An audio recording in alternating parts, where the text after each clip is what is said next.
Pekný večer želám, priatelia scrapbookingu. Chcem vám ukázať panel, ktorý som pripravila do foaje kaštieľa v Smižanoch na moju prvú scrapbookovú výstavu, ktorá sa uskutoční zajtra v pondelok 29. februára.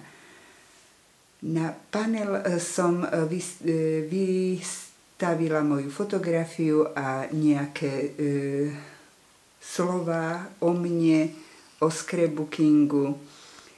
Je tam zopár detailov s detičkami,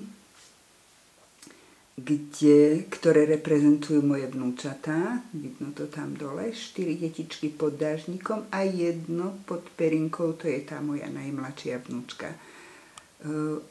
Snažila som sa na tento panel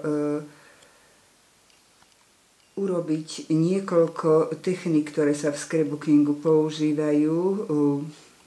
Malo by to reprezentovať akýsi mix media layout. Ešte raz vás srdečne na výstavu pozývam a dovidenia zajtra.